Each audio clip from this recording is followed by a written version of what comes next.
Alrighty. Hi, everyone. Thanks so much for tuning in. Look, I'm pretty excited to get together and join with a good friend, James. James Spiteri. I'm so sorry, James. Am I going to get your last name right? Spot on. All right, awesome. James is hanging out over at Elastic, doing some incredible stuff, and I'm super excited to get a chance to learn all that you've been cooking up and how things been over in the Elastic world. Yeah, man. Thanks for having us. It's really good to be here. So I've been at Elastic about 7 years now. Had various different roles. Currently, what I'm doing is leading our product efforts for all the fun stuff with AI and automation these days. I guess it's good for people to know I come from a practitioner background. I've been doing SecOps my whole career. Elastic has always been kind of a dream role I had. I started off as a solutions engineer or solutions architect, basically helping users actually architect this thing within a security operations environment. Moved on to product marketing and now product management. So I get to get the ideas from my head into the product, which is always a great feeling. So yeah. That is awesome. And 7 years, goodness. I think you got me beat. There's no secret, I may say. My day job is over at Huntress. And hey, one of the security researchers over there, gotta be straight up. Hey, Huntress is a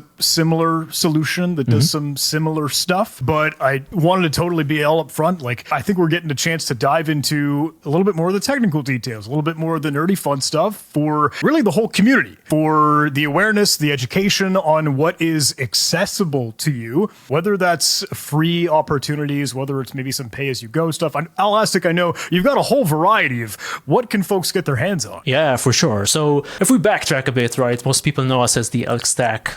You've heard a bit of Elastic, a bit of Log/Kibana.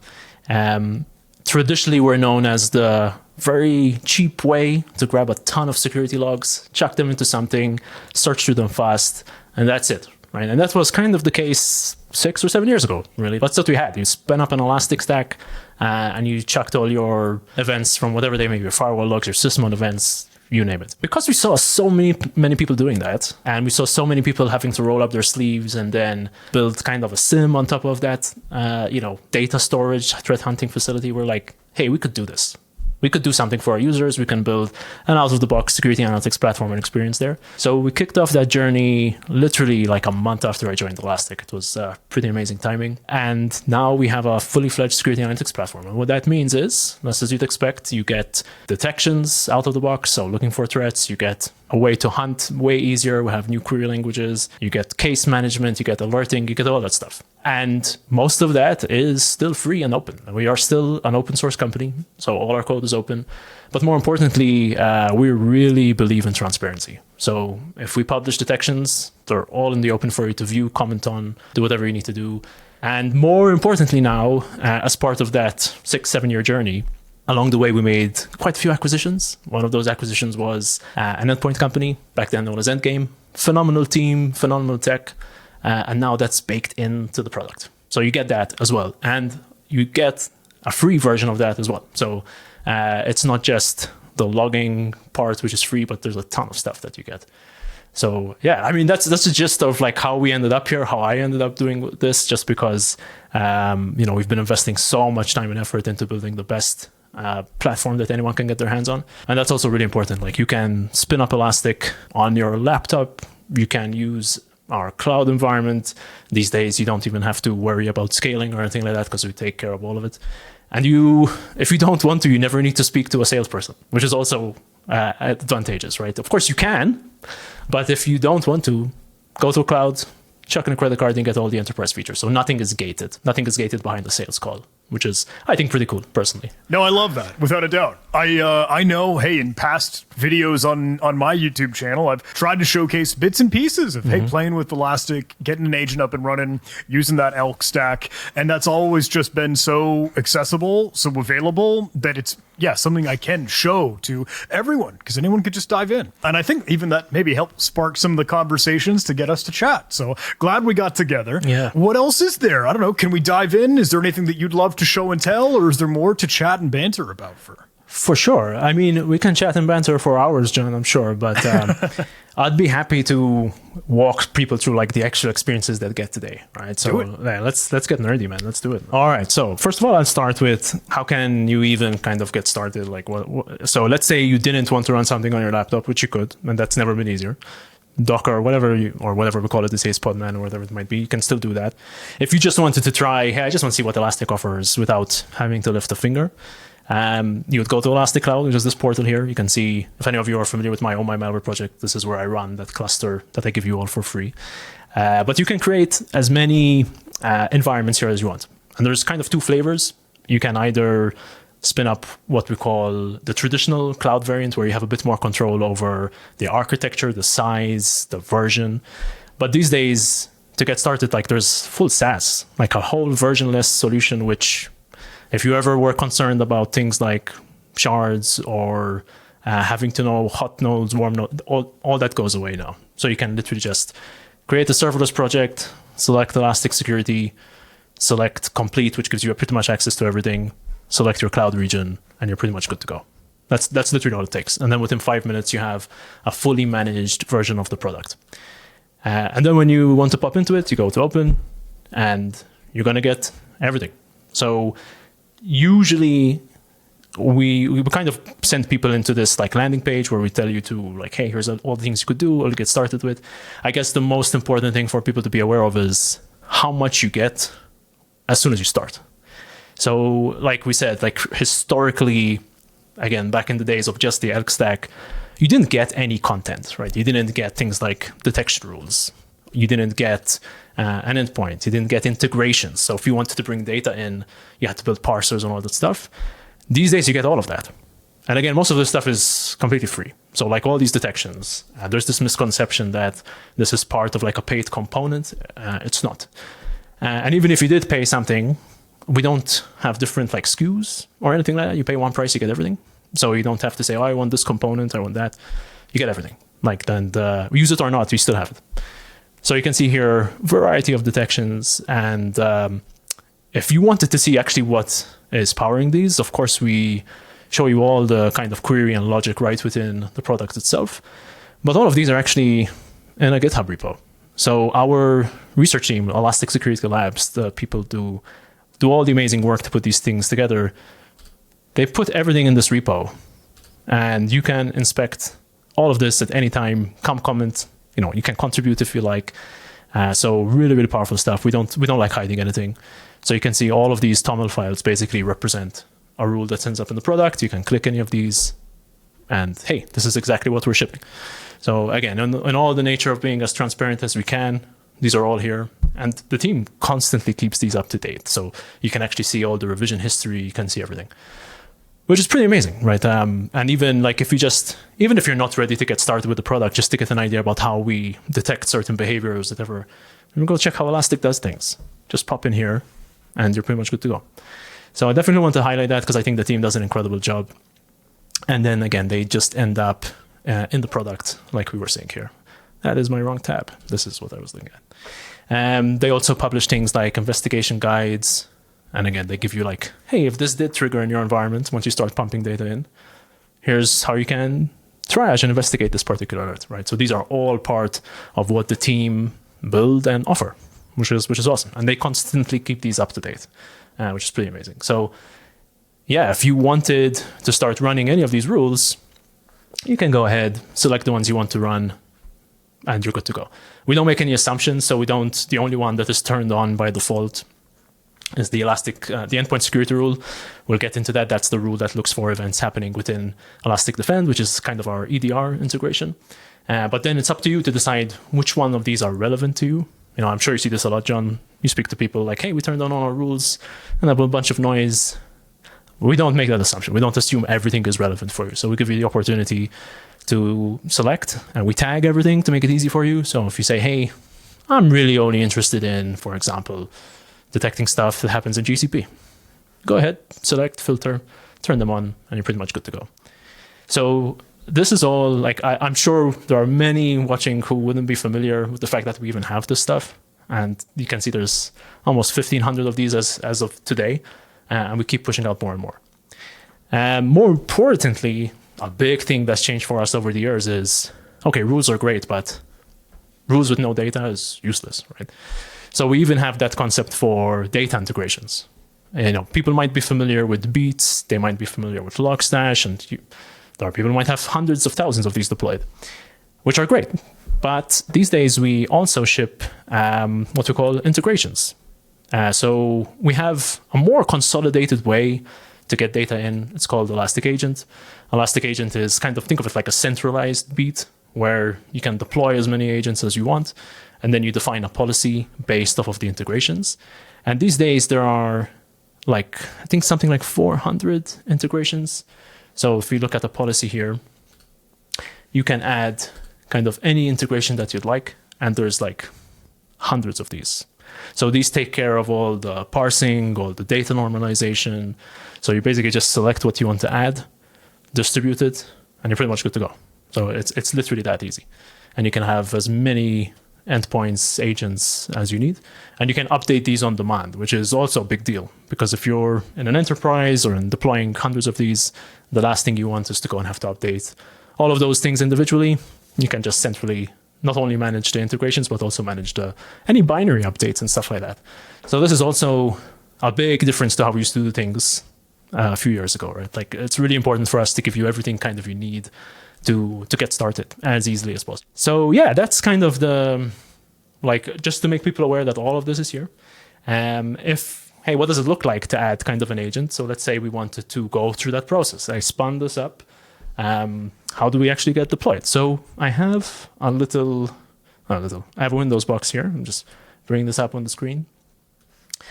And let's say you literally just started right now. You spun up a cloud project or whatever. You have this machine and you wanted to, let me see what Elastic can detect. Basically, you'd go and say, okay, I'm going to go ahead and add an agent now. So you pick your policy, and again, this is the policy we have previously created. I already added 2 integrations to this policy, which is Elastic Defend and the system integration. And that's pretty much all you need to do. It just gives you all the instructions about how to get it up and running. So in my case, I have a Windows machine, so I just need to copy this little PowerShell scriptlet here, paste it in, and I'm pretty much good to go. It will go ahead, it will download the binary, run it, execute it, and then apply the policy. That's all it takes. So this typically is like 2 minutes worth of work, and you're good to go. Normally I would like totally nitpick of, make the display resolution bigger and text and font size. But I think I love the like genius simplicity of this. It's one command. you copy and paste it, and that's the manual deployment. So easy enough. Pretty much. And if you want, there's also, you can get like a MSI installer or whatever you prefer. So you could do that. That's also thing. So if you're distributing this and you want it a bit more managed, maybe you have a GPO policy or whatever, you could definitely do that as well. You can see it identified that the agent has been enrolled, and then it might wait a minute or two just to confirm that it actually sees incoming data. But if we had to go look at here, you can see this is my host that I just added. It's applying that policy.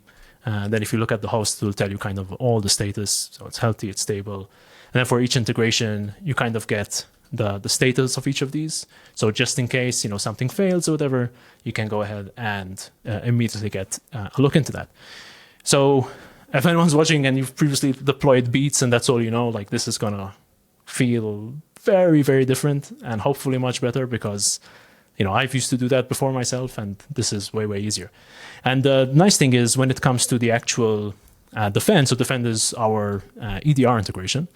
That is also really configurable, which we probably should cover, right? So what do we actually offer from that perspective? So pretty much everything you'd expect from an EDR provider. So we do things like malware protections on all 3 operating systems, various different mechanisms here to detect malware. We have supervised models for things like Windows and macOS, but we also throw in some Yara signatures in there. And again, those signatures are all actually published in the open. So you can go and see exactly what we have and they're very well labeled and stuff like that. So these are actually all the ones that end up in there. And the malware protection aspect of what we're seeing here is free as part of the free thing. So you get the kind of enterprise grade malware prevention with the supervised models and the signatures included there. But then we do, of course, some more sophisticated stuff. So we have ransomware protections. This looks at heuristics of a file. It looks at, we distribute canary tokens to try and detect malware behavior there. We have MBR protection as well. So that's all included. threats in memory. This is a mix, again, of looking at certain stuff in memory, but also applying Yara in memory as well. Malicious behaviors. So these are looking at basically queries we run on the endpoints themselves to look for specific types of behavior. So particular like sequences of events that we see happening. And again, these are all open in that same repo. So if anyone wants to take a look at what those actually are, you can go in here and take a look at those behavior rules. So again, distributed across the OSs, but if you want to take a look at what these actually are, it's a very similar syntax to the rules that we would ship in the product, but these run on the endpoint. So we're looking for this behavior at the endpoint because then we can prevent it from happening. And that would basically kill a process or whatever response action we've kind of taken there. That's super cool. I know there's always kind of the conversation of, oh, do this thing on the endpoint, whatever resources might be available then is kind of usually a question, or pull this thing back to kind of the cloud understanding and analysis there. But you are all on endpoint, right? Yeah. So you have a mix of both, right? If you have the rules that run on the endpoint, because the quicker we can stop something, the better, and then you get notified within this interface. But then if, because towards the end here, you'll see, even if you just wanted to collect telemetry coming out of this events and forget all the protections, we then have the rules on the SIEM side that would look for behavior in this data. So you kind of get the two levels. And it's totally up to you which ones you want to use, which is really powerful. So, and again, all this event collection is free. So even if you just use this for the really rich way of how we hook into these. So some of these are using ETW, some of them are using our kernel drivers and stuff like that. It's a lot more like tamper resistant in that way. We've seen people mess around with Windows event logs and stuff like that. But even just across operating systems, it makes it really easy. On Linux, we use things like eBPF. macOS, we have our own system extension, which is looking at this sort of stuff as well. So it's a really robust way, even just purely for data collection. Right? So you have a mix of both. You have things that will detect and prevent on the endpoint side. And then with the data we're collecting, if we find stuff within the SIEM, you can, of course, detect it that way. I would say, I guess the advantage of doing things in Elastic Security as a SIEM is you can correlate with other data sources. That's the biggest thing, right? So if you have events coming from your cloud, events coming from other EDR vendors, because I should make a note that even though we have our own, we will never stop you using your EDR vendor of choice. So if you have Microsoft Defender, CrowdStrike, SentinelOne, we'll allow you to bring in all of that data. And not only that, we actually interact with those systems, so you can actually take response actions on those systems right within Elastic, which is pretty cool. So if you wanted to respond to a CrowdStrike event and execute a script on that CrowdStrike endpoint, you can actually do it right within here, which is really powerful. So we are the kind of company which will give you the complete freedom of choice. We're not going to force you into anything. You have this completely at your disposal. Use it if you wish. Ignore it if you wish. That's totally your choice. So yeah, that's. I just wanted to dive in kind of some of the configuration options you have for Defend. Of course, you can do things like trusted apps and filters and block lists and stuff like that. But from the protection side, it is a really rich set of features. So, please, I really encourage anyone to just go ahead and just try it and try and, break it, try and get around it. Like, we openly encourage that.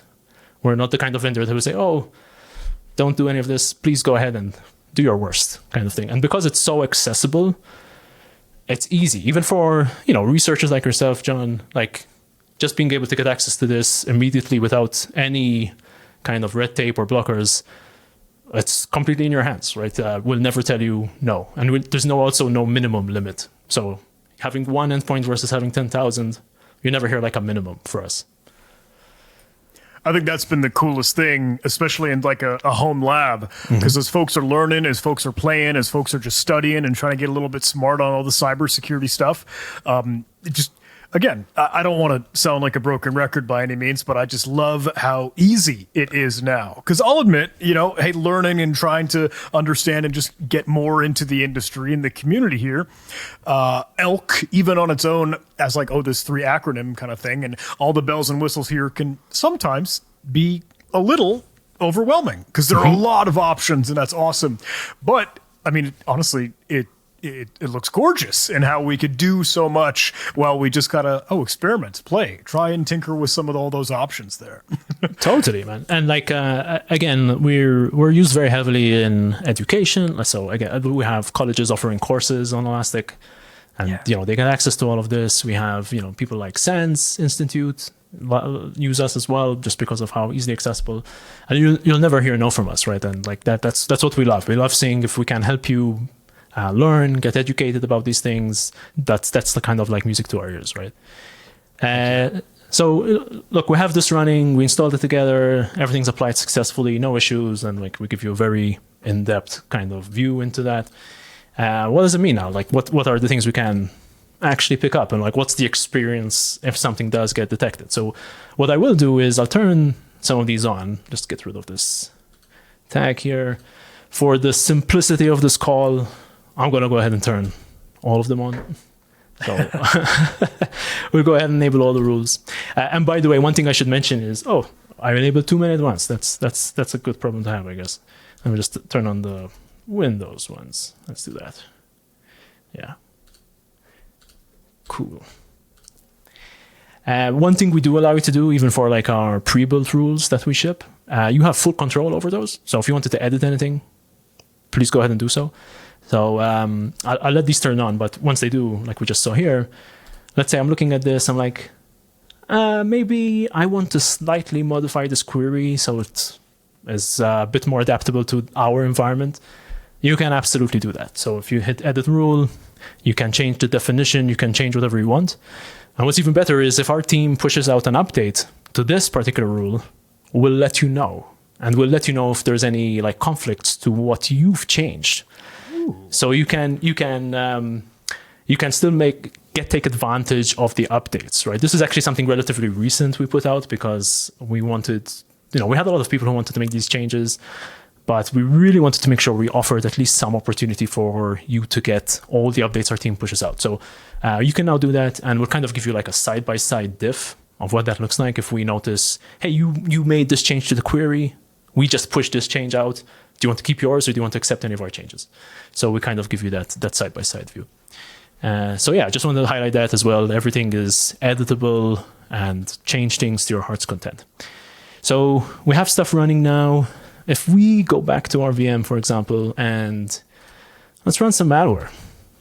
Right, so I have this little, I'm sure, John, you'll recognize this the second I run it, but very, very distributed far and wide little Excel sheet here.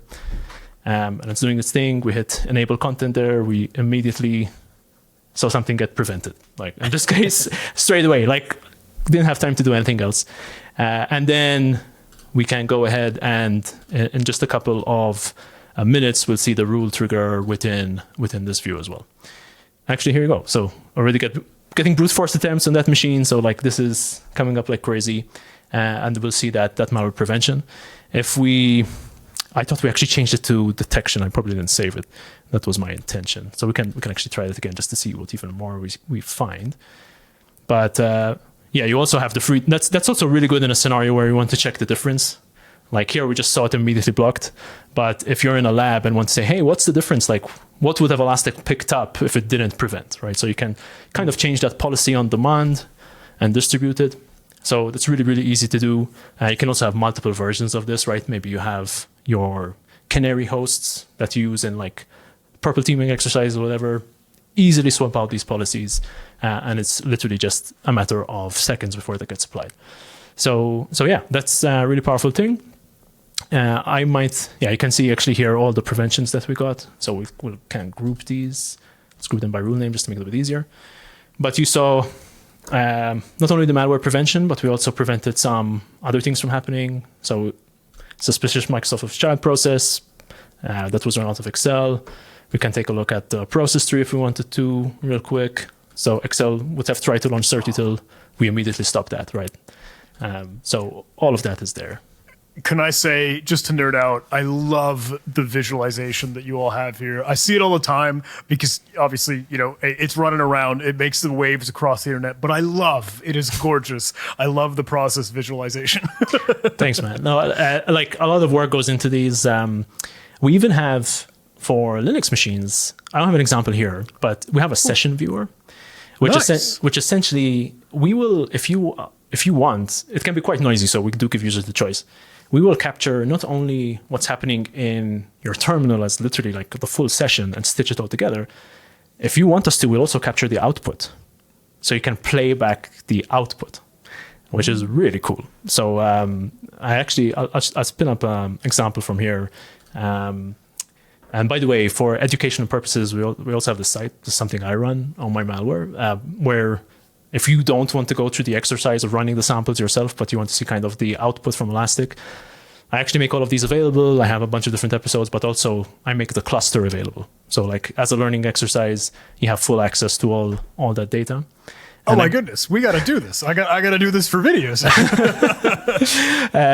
But like I have a Linux episode here, so I just want to quickly show kind of that terminal output.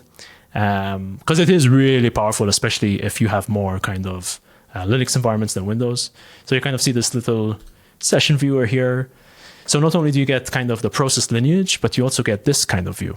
So for a session, you could see how child process spawned off of each other, if there was any like elevation of privilege.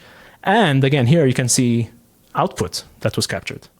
You can literally play back the full session if you want. I was running HW. So cool. So yeah, we do all of that included. And the nice thing about this is Elastic. So all of this is searchable, right? That's the whole goal here. So this is all data that we're just stitching back, that you don't even have to, build this out yourself, because, having that view is really powerful. And we also empower this on things like Audit D.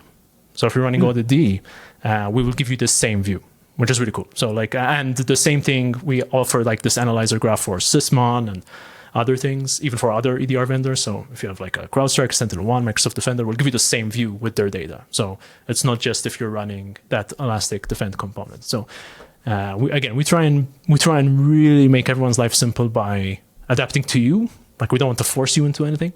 So we offer this pretty much for every kind of data that you have. So hopefully people see the power of it, because it really is, right? So we were jamming just a little bit, before we got a chance to start recording, and I was asking James, like, hey man, what do you want to cover? What should we talk about? And it's like, do you want to dig into Windows? Do we chat about Linux? Do we dig into Mac? And he's like, no, all of it, everything.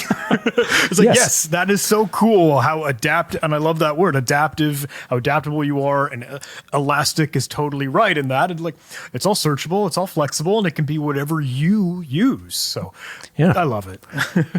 And I guess one more thing on the EDR angle. There's the R in EDR, right? So of course, you can take response actions, and there's like a full response console as well. So you can see here, it takes you into this response console, and then you can do various things. You can isolate the host, kill a process, retrieve a file, execute a command. So these are all things you could do. And again, across all operating system types. So we try not to be biased towards one OS. Like we want to make sure, usually as much as we can, if we release a feature, we release it across the board. And again, we will even allow you to run these commands on third-party endpoints, depending on the openness of the APIs that they offer, so we can build against. But you will see this kind of same experience with this like response console, whether it's, again, SentinelOne, Microsoft Defender, CrowdStrike. You get kind of a very similar view. Depending, again, how busy systems might be. It might take a while, but this can operate entirely async as well, so we can come back to it. And we keep a full history as well. So if people want to check if anyone's doing anything suspicious, like this is all really important, audit logging, stuff like that, it's all kept. So really important for us to be able to offer that. That's awesome.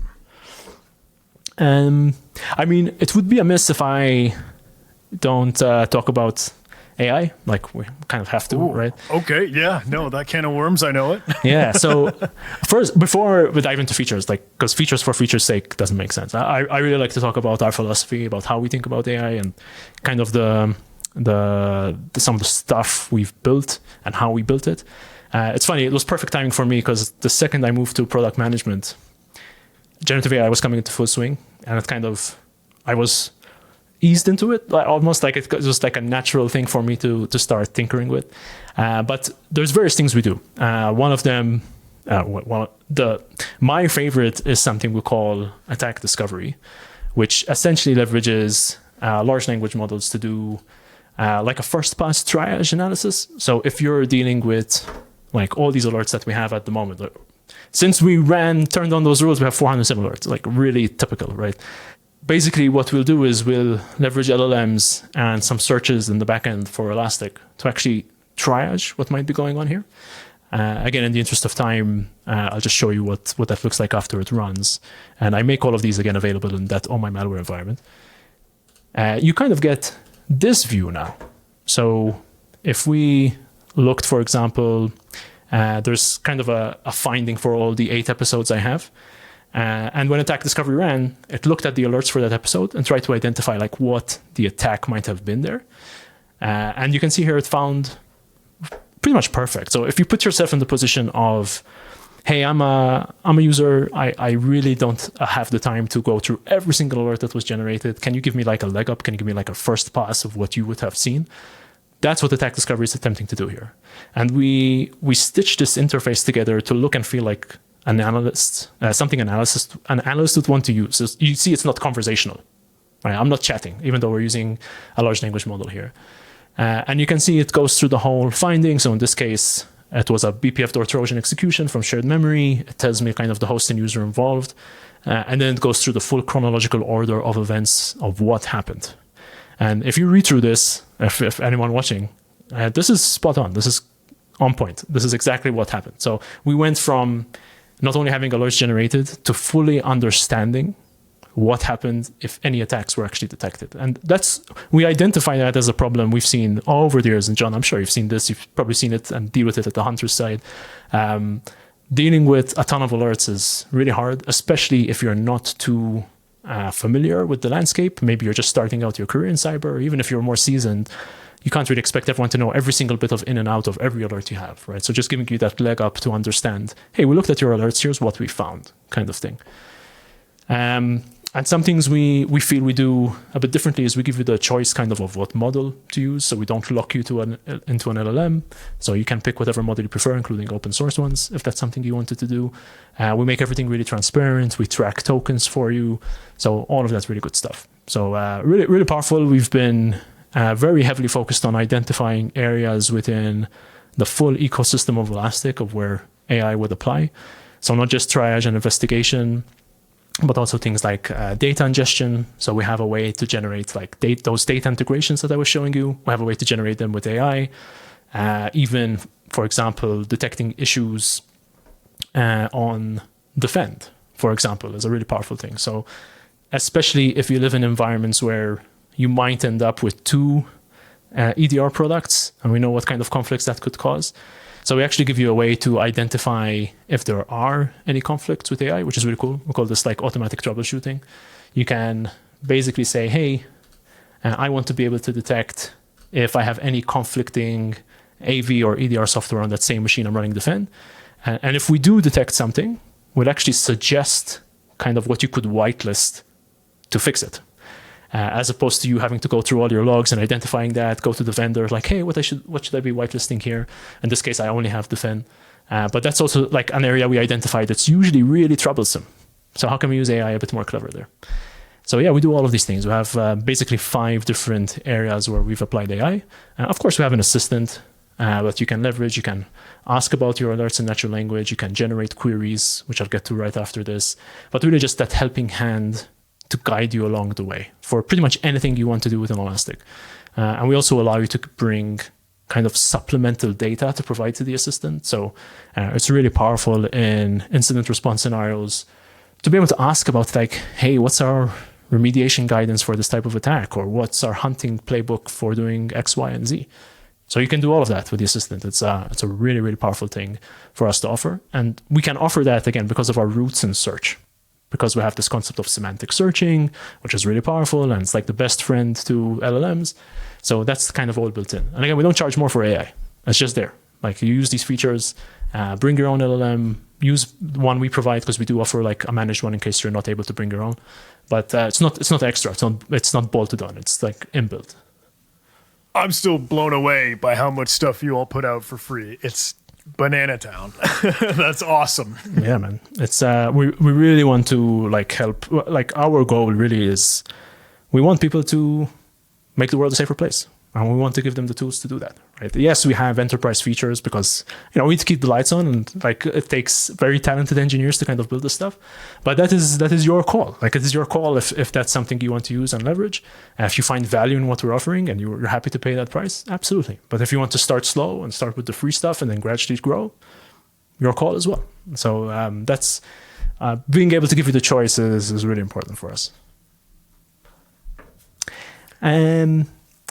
I do want to, one more thing I want to kind of highlight from my end, at least, is there used to be this perception on Elastic that, hey, yes, I can throw data into Elastic and I can, it's there, I can search it, but the searching capability, ironically, wasn't the best for people who are used to like Splunk's SPL or even Microsoft's Custo, because those languages are extremely powerful. Hats off to them for like kind of redefining how we do threat hunting and that sort of stuff.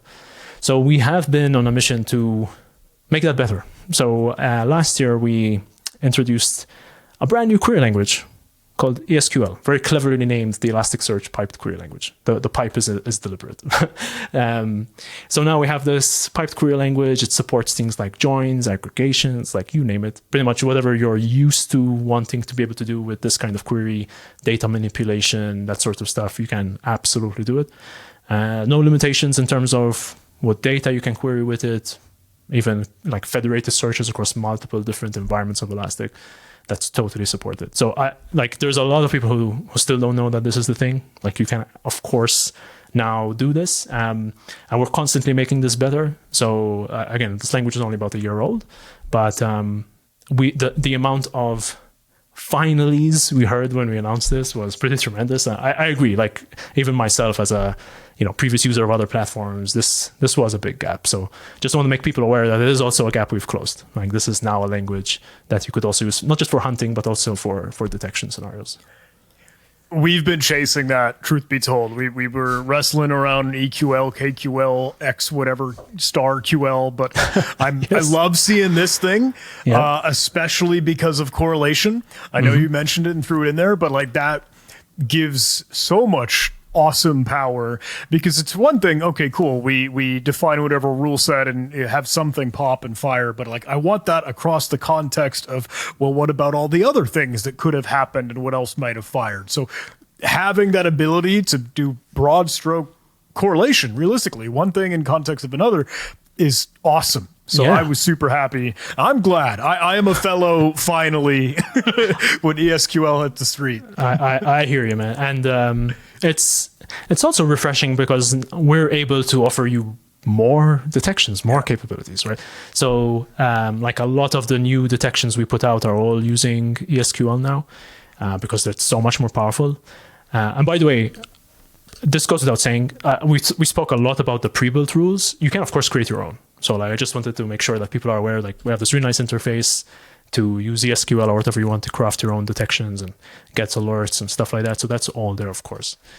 And one of the things we've been experimenting with is, we spoke a bit about AI, we spoke about the assistant, we spoke about attack discovery. The assistant is able to like generate these queries for you and have like a full validation loop, which is really awesome.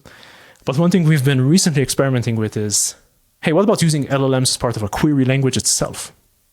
So what if we offered you the ability that within the query syntax, you could call an LLM and then use that output as part of your hunts?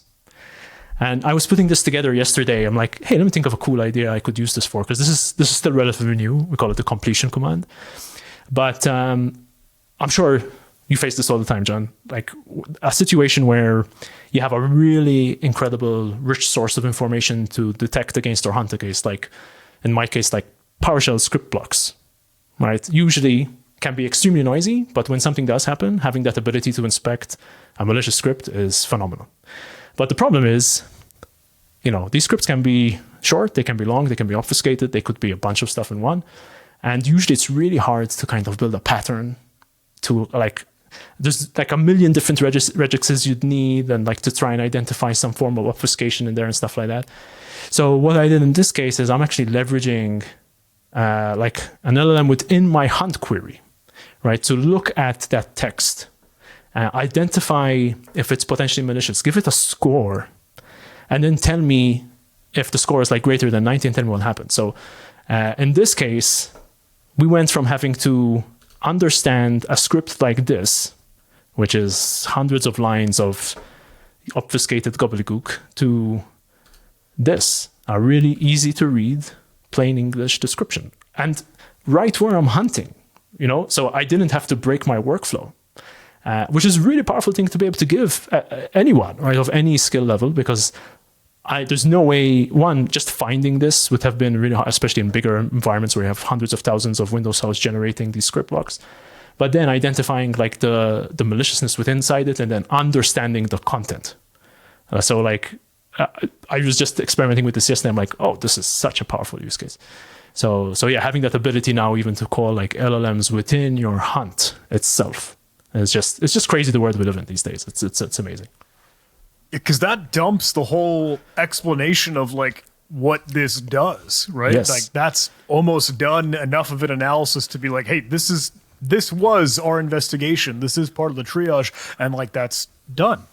Part of everything you were already doing. That's so cool. Yeah, and then of course you can keep, expanding on your hypothesis or whatever. But right.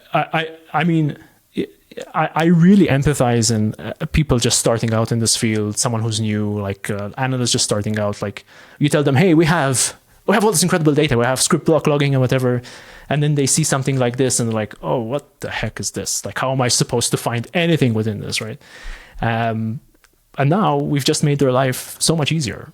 And really, that goes to like one of our main points on like how we think about AI at Elastic. We are not in the business of replacing humans. We want to make everyone better. Like we just really want you to have fun doing your job, enjoy doing things like threat hunting and analysis and stuff like that without feeling the burnout and the headache of going through mundane stuff, and just make you better. So then you can grow your career, excel yourself, give yourself more opportunities. That's really kind of our main mission. Excellent. I love it, my friend. Well, can I ask, I don't know, if there's, for one thing, are there anything else we should dig into, we should take a look at? But if we are wrapping up, well, what's next? What else is on the horizon? Is there anything you can share, any sneak peek, or, just a quick hint of what are you doing now? For sure. So before I dive into that, a few other resources that maybe people who are interested in learning more. Totally. So I know there'll be a bunch of links in the description here, but also we have this nice little portal. If you don't want to go to the GitHub repo and search for what rules we have, you can go ahead and say, hey, what does Elastic do in AWS for detection, for example? You can actually search and hunt, and even like we have hunting guides that you can search through. So it's another resource for you, which is really powerful in case you wanted to be aware. But I can talk very briefly about what things are coming next, but definitely some other big gaps that we're closing. Automation is the name of the game. We have very basic ways of doing very basic automation in Elastic, but we joined forces with the company a few months ago at the time of this, and we're working full steam ahead to have like full native automation with Elastic Security. When we say automation, like that, what people might call traditionally SOAR. I'm personally not a fan of the acronym, but so I like saying the A of part of that. So automation is something people can definitely expect sooner than later. And we spoke about AI today. Everyone's speaking about AI agents and that sort of stuff.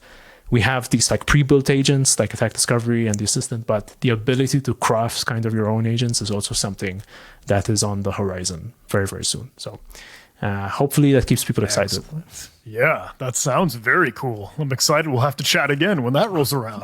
Let's do it. Well, fantastic, James. Thank you.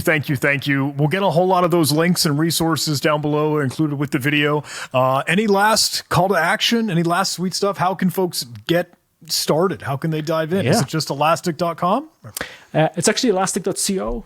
We were too late to buy the .com domain. Whatever company has that, elastic.com. damn it. But elastic.co, cloud.elastic.co to try the cloud stuff. Again, you have a 14-day free trial. You don't have to pay a dime.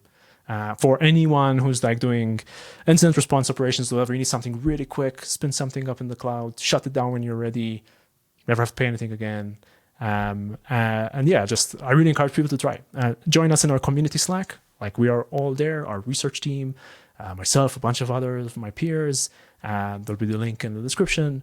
But yeah, please come ask questions, come share issues. I also want to hear what's not working, right? Like, it's as much as we try and do our best and push everything out really nicely, like some things do, slip through the cracks. So let us know what's not working for you. And yeah, like just please give us a shot. Like, well, I know my marching orders. I got to go play with Oh My Malware and get a cluster and everything spun up for it. So thank you. Can't say it enough. No worries, man. No worries. Happy to do it. Alrighty. We'll see you again, James. Until then, hey, everyone, jump into Elastic. Get a chance to play. Thank you.